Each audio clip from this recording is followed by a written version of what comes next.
Assalamualaikum warahmatullahi wabarakatuh. Perkenalkan, kami di sini dari kelompok 1. Kami ingin memberikan materi melalui podcast yang bertemakan teori belajar kognitif. Sebelumnya saya izinkan untuk mengenalkan anggota kelompok kami.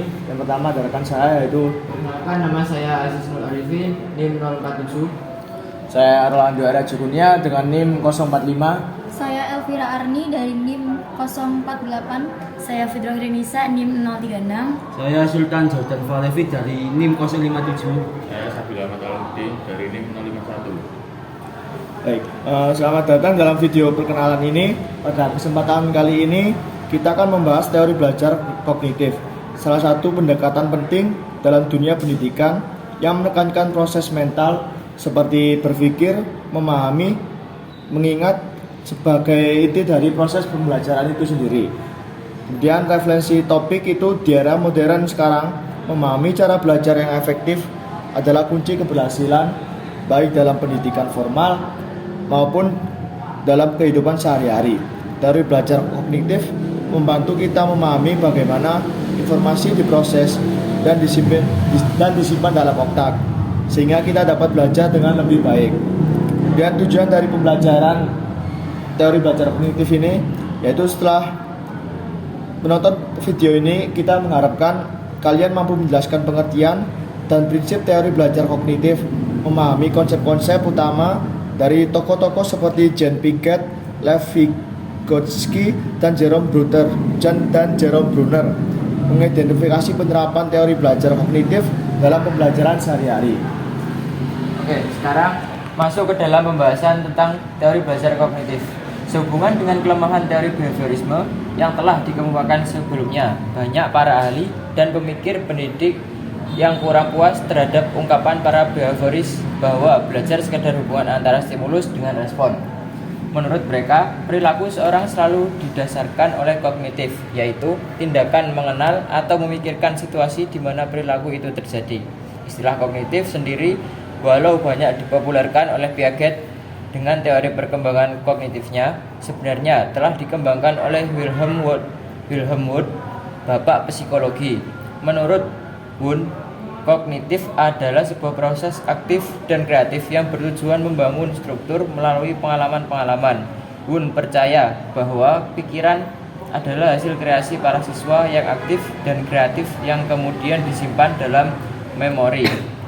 Akibat kuatnya pengaruh behavioris pada dunia pembelajaran, perubahan dari behavioris ke kognitif bukanlah perubahan yang linear, lurus, dan serta merata. Terjadi apa yang disebut dengan revolusi kognitif. Revolusi kognitif adalah nama gerakan intelektual yang terjadi pada tahun 1950-an. Saat itu terjadi komunikasi dan riset antardisiplin yang intensif, yang esensinya tidak menyetujui penerapan konsep behavioris yang mengabaikan proses mental atau pikiran itu. Komunikasi intens itu melibatkan sejumlah ahli psikolog, antropolog, dan linguistik. Pelopor gerakan ini antara lain adalah Jerome Bruner 1990, Donald Bodben, Whit Neisser, Noam Chomsky, Herbert Simon, dan Alan Newell. Revolusi kognitif mencapai puncaknya pada tahun 1980-an dengan publikasi-publikasi oleh sejumlah filosof antara lain Daniel Dennett dan ahli-ahli kecerdasan buatan seperti Douglas Hofstadter.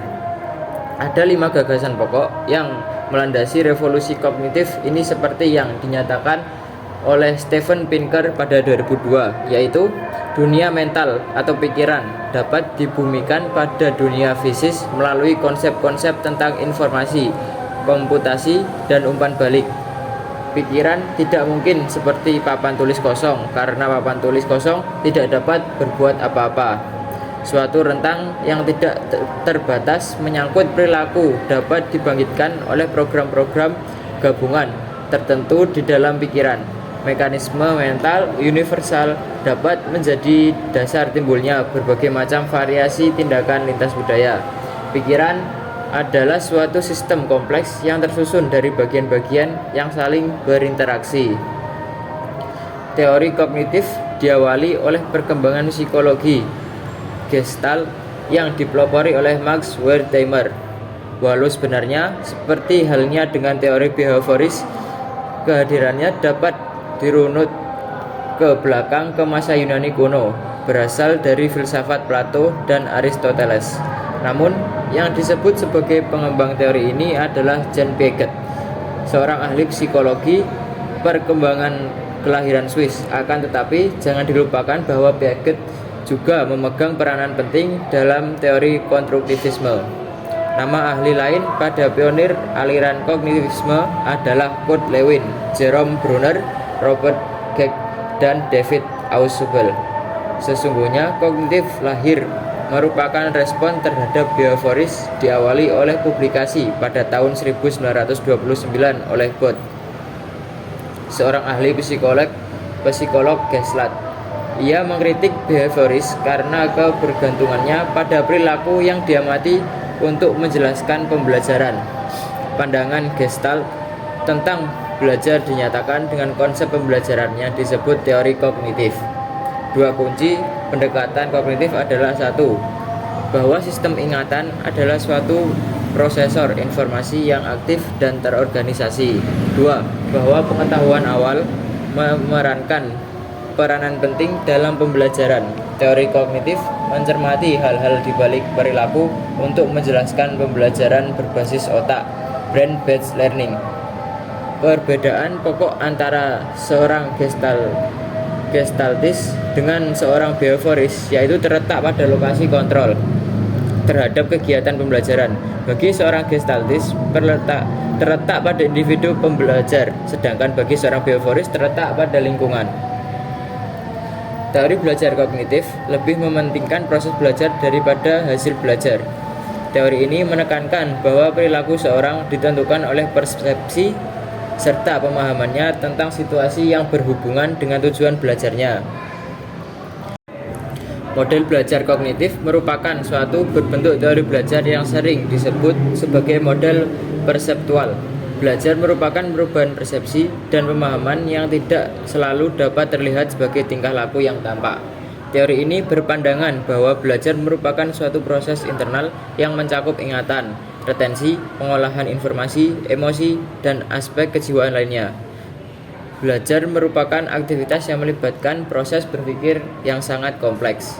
Penting untuk dipahami bahwa dua pemikiran pokok dari kognitif adalah teori pemrosesan informasi dan teori skema. Kedua gagasan ini dikembangkan baik oleh Jean Piaget maupun Jerome Bruner, David B. Ausubel, dan Robert M. Geck. Bedanya tidak seperti Jean Piaget, ketiga ahli yang lainnya tidak mengedepankan perlunya mengacu proses perkembangan kognitif seperti halnya yang dilakukan Jean Piaget.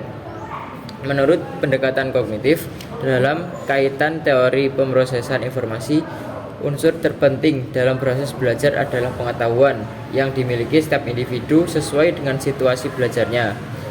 Apa yang telah diketahui siswa akan menentukan apa yang akan diperhatikannya, dipersepsi olehnya, dipelajari, ingatan, atau bahkan dilupakan. Perspektif kognitif membagi jenis pengetahuan menjadi tiga, yaitu sebagai berikut. 1. Pengetahuan deklaratif, yaitu pengetahuan yang dapat dinyatakan dalam bentuk kata atau disebut pula pengetahuan konseptual. Pengetahuan deklaratif rentangnya luas, dapat tentang fakta, konsep, generalisasi, pengalaman pribadi, atau tentang hukum dan aturan. 2. Pengetahuan prosedural, yaitu pengetahuan tentang tahap-tahap atau proses-proses yang harus dilakukan atau pengetahuan tentang bagaimana melakukan, how to do. Pengetahuan ini dicirikan oleh adanya praktik atau implementasi dari suatu konsep. 3. Pengetahuan kondisional, yaitu pengetahuan tentang kapan dan mengapa atau when and why. Suatu pengetahuan deklaratif dan pengetahuan prosedural digunakan. Pengetahuan ini terkait dengan bagaimana mengimplementasikan baik pengetahuan deklaratif maupun pengetahuan prosedural. Pengetahuan ini amat penting karena menentukan kapan penggunaan konsep dan prosedur yang tepat dalam pemecahan masalah. Teori pemrosesan informasi sendiri sudah dapat dilacak sejak masa Wilhelm Wundt, bapak psikologi yang berpandangan bahwa kognisi adalah suatu proses aktif dan kreatif dalam membentuk struktur pengalaman. Saat ini teori pemrosesan informasi ini banyak dikaitkan dengan teori pembelajaran sibernetik atau cybernetic learning. Proses dalam hal mana pikiran berfungsi untuk menghasilkan pembelajaran, bukan semata-mata merupakan akumulasi fakta-fakta dan contoh-contoh. Pembelajaran terjadi jika dicapai pemahaman.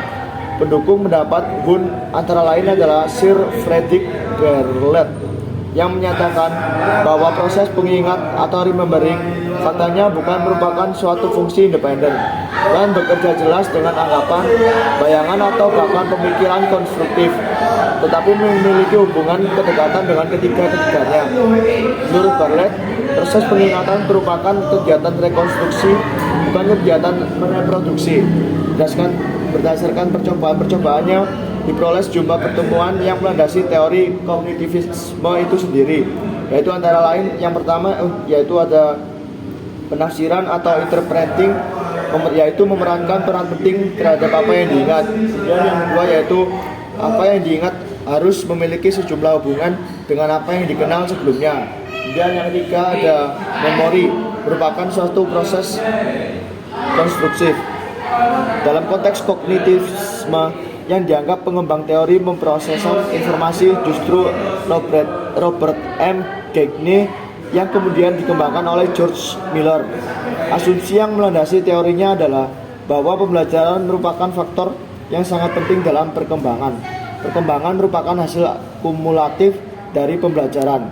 Menurut Gagne, dalam pembelajaran terjadi proses penerimaan informasi yang selanjutnya diolah sehingga menghasilkan keluaran berupa hasil belajar itu sendiri. Di dalam pengolahan informasi terjadi interaksi antara kondisi internal dengan kondisi eksternal suatu individu. Kondisi internal adalah kondisi dalam diri individu yang diperlukan untuk mencapai hasil pembelajaran yang optimal serta proses kognitif yang terjadi dalam diri individu. Sedangkan kondisi eksternal adalah rangsangan dari luar yang mempengaruhi individu dalam proses pembelajaran. Model pengolahan informasi merupakan model dalam teori belajar yang mencoba menjelaskan kerja memori manusia yang meliputi 3 macam sistem penyimpanan ingatan, yaitu yang pertama ada memori sensori atau sensori memori, suatu sistem mengingat stimuli secara cepat sehingga dapat berlangsung analisis persepsi. Di sini proses berlangsung selama 3 sampai 5 detik. Masukan utamanya dari penglihatan dan suara. Kemudian yang kedua adalah memori kerja atau working memory, merupakan memori jangka pendek atau short term memory atau bisa juga disingkat dengan STM. Mampu menyimpan 5 sampai 9 informasi dalam waktu sekitar 15 sampai 20 detik. Sehingga cukup waktu bagi pengolahan informasi. Dalam hal ini, informasi yang diberi kode atau decode serta persepsi setiap individu akan menentukan apa yang disimpan dalam memori kerja. Kemudian yang ketiga itu ada memori jangka panjang atau bisa disebut juga long term memory, berfungsi menyimpan informasi yang sangat besar dalam waktu yang lama. Informasi yang tersimpan di dalamnya dapat dalam berbentuk verbal maupun visual. Proses pengolahan informasi berlangsung dalam 3 tahap, yaitu tahap pertama ada pengolahan informasi dengan sensor pencatat atau sensory register, kemudian sensory memory, kemudian sensory registry. Kemudian diproses dalam memori jangka pendek. Kemudian ditransfer menuju memori jangka panjang untuk disimpan dan sewaktu diperlukan dipanggil kembali. Dalam sensor mencatat masukan informasi berlangsung selama kurang dari 1 detik sampai selama-lamanya 4 detik. Kemudian menghilang karena diganti atau meluruh. Kebanyakan informasi jarang yang mampu mencapai STM. Hanya informasi yang dinilai penting dan menarik yang dilanjutkan ke STM. Sementara itu, di STM, memori yang masuk dapat ditahan sampai 20 detik atau lebih jika dilatih berulang-ulang. STM dapat menyimpan 7 sampai 2 detik. Jenis informasi, kapasitas STM dapat ditingkatkan jika material informasi dibentuk sebagai keping-keping informasi yang bermakna atau bisa disebut juga meaningful chunk. Sebaliknya, LTM memiliki kapasitas dan durasi yang tidak terbatas. Beberapa informasi dipaksa masuk ke dalam LTM dengan cara memorisasi atau hafalan, dan overlearning. Pengolahan yang levelnya lebih dalam akan terjadi jika ada upaya membangun hubungan antara informasi lama dengan yang baru.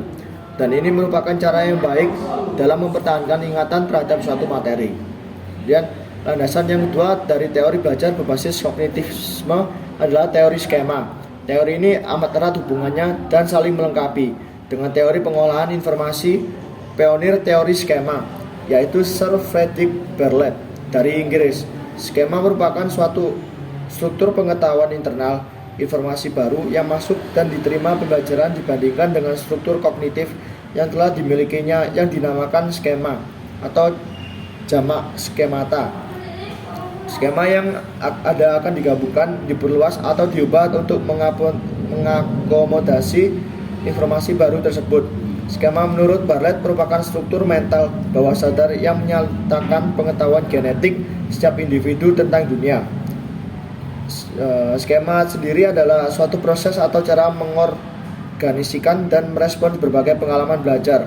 Dengan kata lain, skema adalah suatu pola sistematis dari tindakan perilaku, pikiran, dan strategi pemecahan masalah yang memberikan suatu kerangka pemikiran dalam menghadapi berbagai tantangan dan berbagai jenis situasi.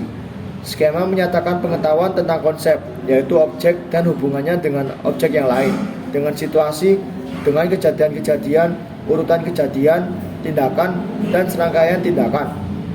Belajar merupakan proses aktif untuk mengembangkan skema sehingga pengetahuan saling terkait bagaikan jaring laba-laba, bukan sekedar tersusun secara hierarkis.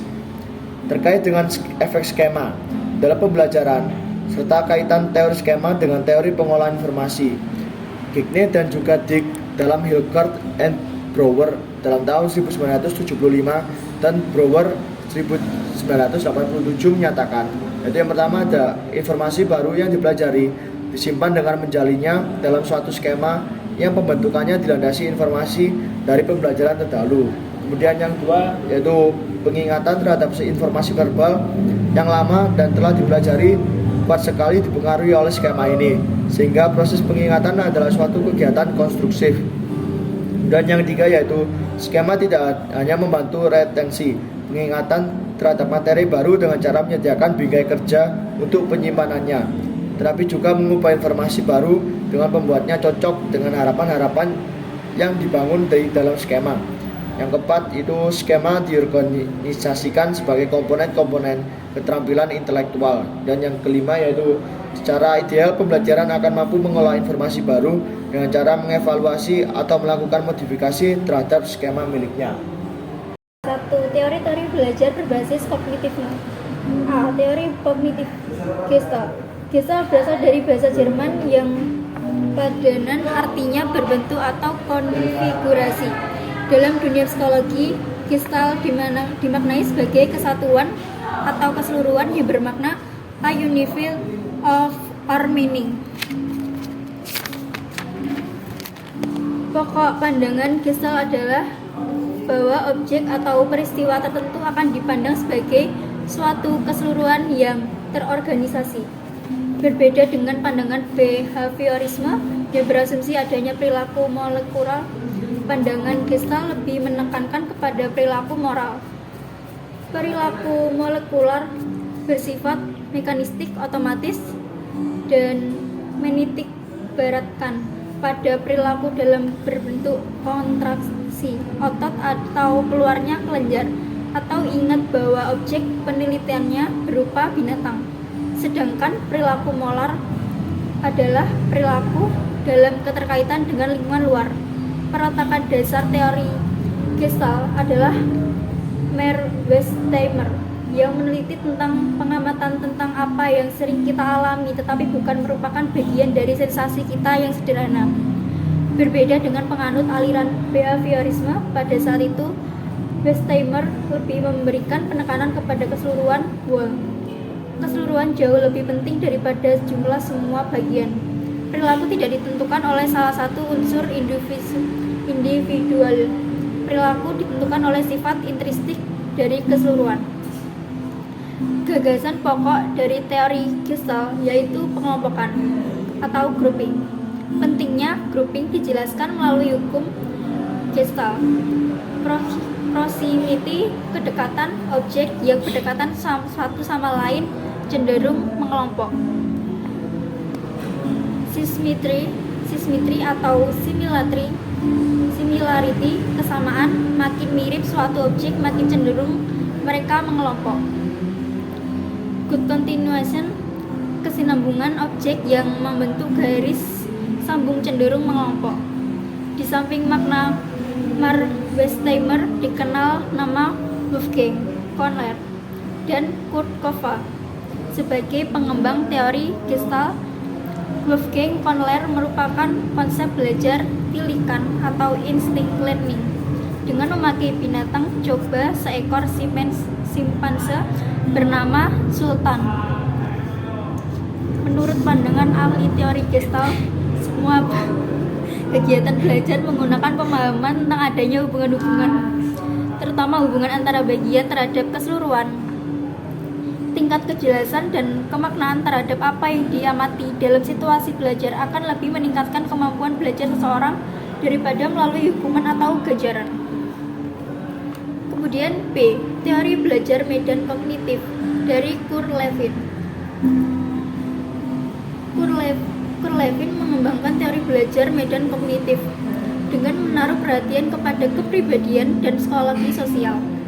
Lewin memandang bahwa setiap individu berada di dalam suatu medan kekuatan yang bersifat psikologis yang disebut ruang hidup atau life space. Life space meliputi manifestasi lingkungan di mana siswa bereaksi, misalnya bereaksi terhadap orang-orang yang dijumpai, objek material yang dihadapi, serta fungsi kejiwaan yang dimilikinya. Belajar berlangsung sebagai akibat perubahan struktur kognitif.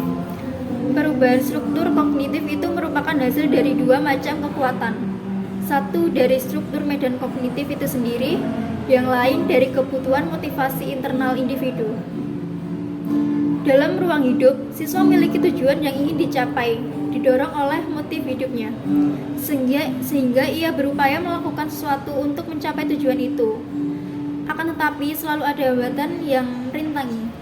Bila ia mampu mengatasi hambatan dan dapat mencapai tujuan itu, maka ia akan memasuki medan kognitif baru, yang di dalamnya berisi tujuan yang baru pula. Dan dia akan berusaha lagi untuk mengatasi hambatan baru itu. Demikian seterusnya pola belajar itu berlangsung sepanjang hayat. Hal itu tergambarkan sebagai berikut. Implementasi teori Gestalt dalam pembelajaran antara lain pada pengembangan konsep. Yang pertama, 1. Pengalaman tilikan, insting.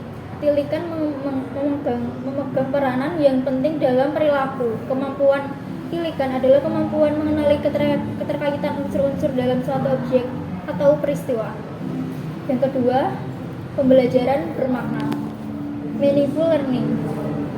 Kebermaknaan unsur-unsur yang terkait akan menunjang pembentukan tilikan dalam proses pembelajaran. Makin jelas hubungan suatu unsur, akan makin efektif suatu yang dipelajari. Hal ini sangat penting dalam pemecahan masalah, khususnya dalam identifikasi masalah dan alternatif pemecahannya. Yang ketiga, perilaku bertujuan, purposive behavior. Maknanya perilaku terarah pada tujuan. Perilaku bukan hanya terjadi sebagai akibat hubungan SM, tetapi ada keterkaitan dengan tujuan yang ingin dicapai. Proses pembelajaran akan berjalan efektif jika peserta didik mengenal tujuan yang ingin dicapainya. Yang keempat, prinsip ruang hidup, life space, bahwa perilaku individu memiliki keterkaitan dengan lingkungan di mana ia berada. Materi pembelajaran hendaknya memiliki keterkaitan dengan situasi dan kondisi lingkungan tempat siswa tinggal dan hidup. Konsep ini dikembangkan oleh Lewin. Yang kelima, transfer dalam belajar. Pemindahan pola-pola perilaku dalam situasi pembelajaran tertentu ke situasi yang lain. Transfer belajar terjadi dengan jalan melepaskan pengertian objek dari suatu konfigurasi dalam situasi tertentu untuk kemudian menempatkannya dalam situasi konfigurasi lainnya dalam tata susun yang tepat. Transfer belajar akan terjadi apabila peserta didik menangkap prinsip-prinsip pokok dari suatu persoalan dan menemukan generalisasi untuk kemudian digunakan dalam pemecahan masalah dalam situasi lain. Selanjutnya yakni teori perkembangan kognitif oleh Jean Piaget. Teori perkembangan kognitif disebut pula teori perkembangan intelektual atau teori perkembangan mental. Teori ini berkenan dengan kesiapan anak untuk belajar yang dikemas dalam tahap-tahap perkembangan intelektual sejak lahir sampai dewasa. Menurut Piaget, perkembangan kognitif merupakan suatu proses genetik, yaitu suatu proses yang didasarkan atas mekanisme biologis perkembangan sistem saraf. Dengan makin bertambahnya usia seseorang, maka makin kompleks susunan sel sarafnya dan makin meningkat pula kemampuan atas dasar pemikiran. Maka Piaget disebut cenderung menganut teori psikogenesis, artinya pengetahuan sebagai hasil belajar berasal dari dalam individu. Menurut Piaget juga, setiap anak mengembangkan kemampuan berpikirnya menurut tahapan yang teratur. Proses berpikir anak merupakan suatu aktivitas gradual, tahap demi tahap dari fungsi intelektual dari konkret menuju abstrak. Pada suatu tahap perkembangan tertentu akan muncul skema atau struktur kognitif tertentu yang keberhasilannya pada setiap tahap amat bergantung kepada pencapaiannya. Piaget juga terlibat dalam perkembangan konsep skemata, yaitu skema tentang bagaimana seorang mengapresiasi lingkungannya dalam tahap-tahap perkembangannya, saat seseorang memperoleh cara baru dalam mempresentasikan informasi secara mental.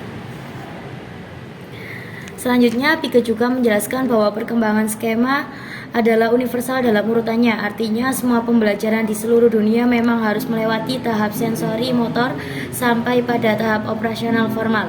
Meskipun ternyata sedikit bervariasi dalam kecepatan penyelesaiannya, setiap tahap dan dapat memiliki berbagai bentuk. Perbedaan itu menurut Piaget disebabkan oleh 4 faktor. Yang pertama yakni kematangan dari dalam, yang kedua pengalaman individual dalam lingkungan tertentu seseorang itu tumbuh dan mencangkup stimulus tertentu yang secara kebetulan diperoleh seseorang. Yang ketiga, transmisi sosial, yaitu sosialisasi melalui pendidikan sekolah maupun luar sekolah. Yang keempat, pengarahan diri secara internal dan pengaturan diri.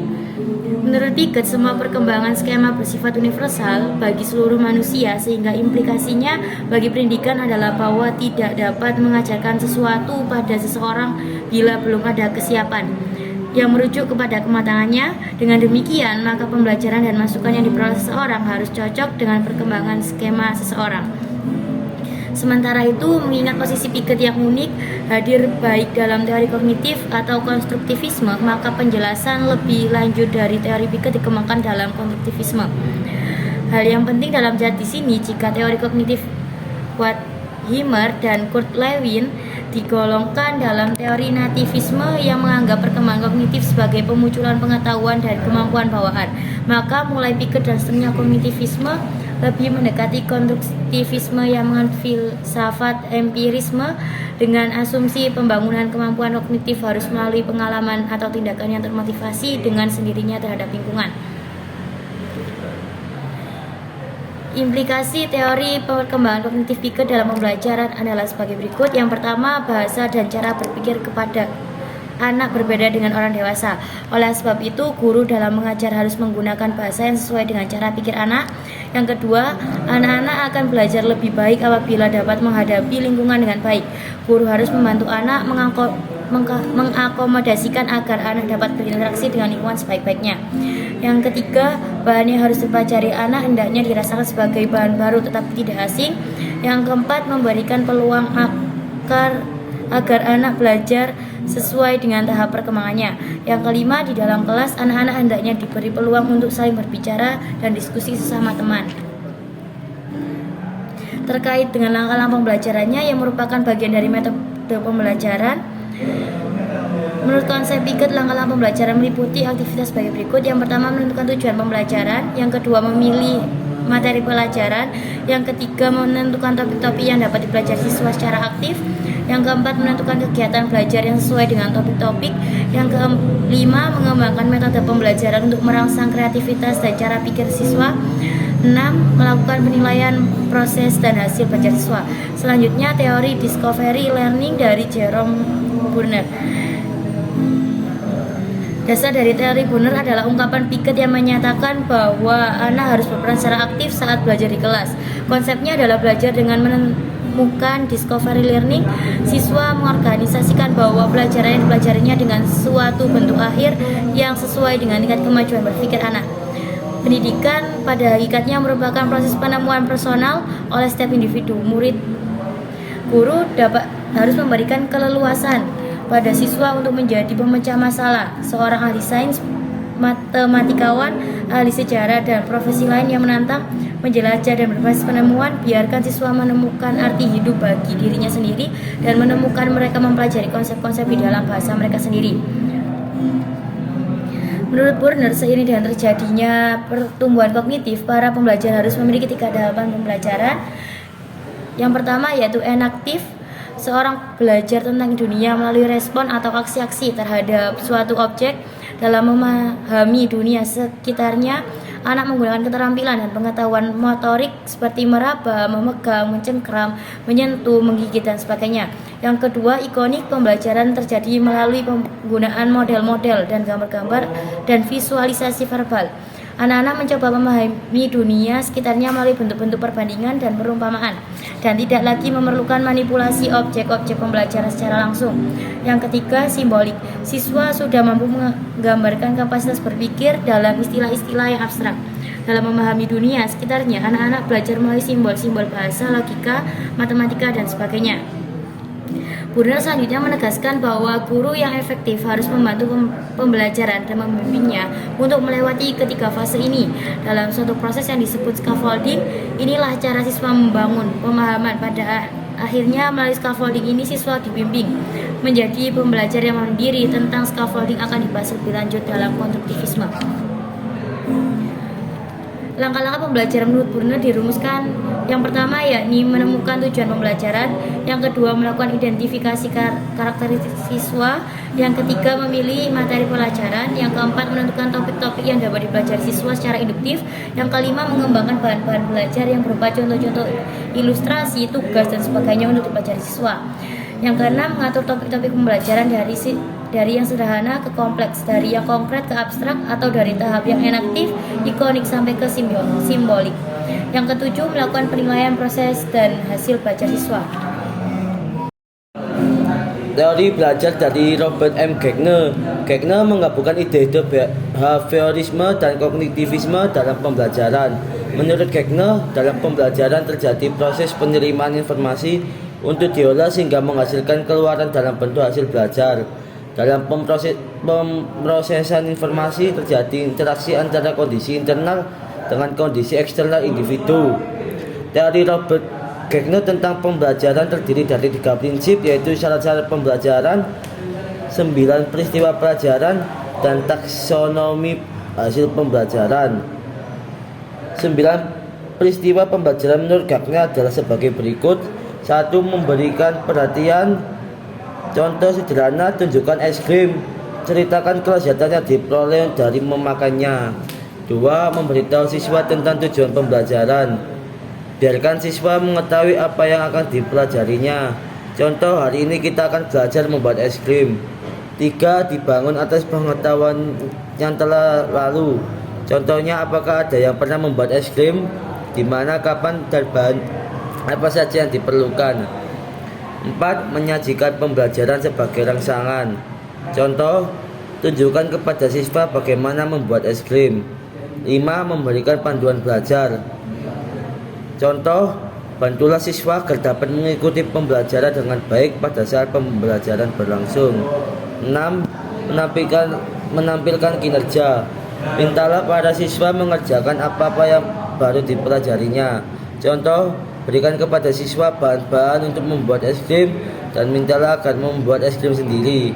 7. Memberikan umpan balik. Beritahu siswa kinerjanya masing-masing. Contoh, guru berkeliling kelas melihat bagaimana setiap siswa membuat es krim. 8. Menilai kinerja. Nilailah siswa tentang pengetahuannya mengenai topik pembelajaran.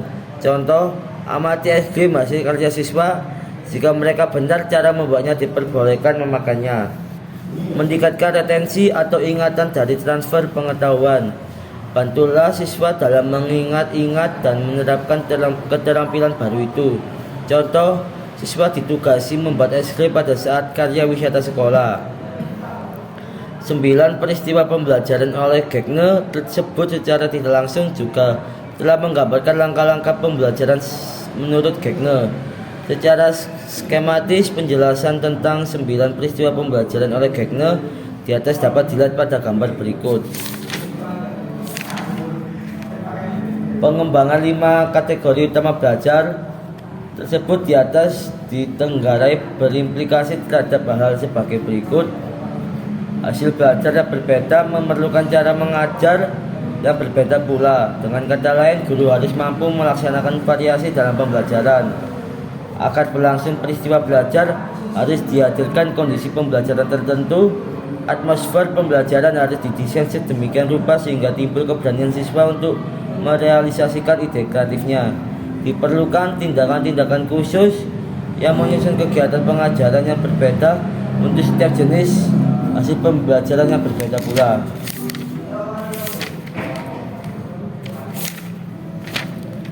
Teori bermakna dari David P. Ausubel. Ausubel mengawali teorinya dengan melakukan kritik terhadap teori pembelajaran menurut konsep neo-behaviorisme. Karyanya difokuskan kepada pembelajaran verbal. Teorinya terkait dengan sifat-sifat makna dan ia percaya bahwa dunia luar akan memberikan makna terhadap pembelajaran hanya jika berbagai konsep yang berasal dari dunia luar itu telah mampu diubah menjadi kerangka isi. Karya-karya Ausubel sering dibandingkan dengan karya Brunner. Keduanya memiliki kemiripan pandangan tentang sifat hierarkis dari pengetahuan, tetapi Brunner lebih menekankan kepada proses penemuan, sedangkan Ausubel lebih berfokus kepada metode pembelajaran verbal dalam berbicara, membaca, dan menulis. Teori subsumsi. Subsumption memiliki makna menggolong-golongkan secara hierarkis. Melakukan subsumsi berarti menjalin suatu materi baru, dalam hal ini pengetahuan, ke dalam struktur kognitif seorang. Dari perspektif Ausubel inilah terdapat makna pembelajaran. Bila sebuah informasi disubsumsi ke dalam struktur kognitif pembelajaran, maka akan diorganisasikan secara hierarkis. Struktur kognitif ini menyediakan suatu bingkai kerja. Ke dalam suatu bahan atau pengetahuan baru akan dijalinkan secara hierarkis di antara informasi atau konsep-konsep terdahulu yang telah ada di dalam struktur kognitif individu.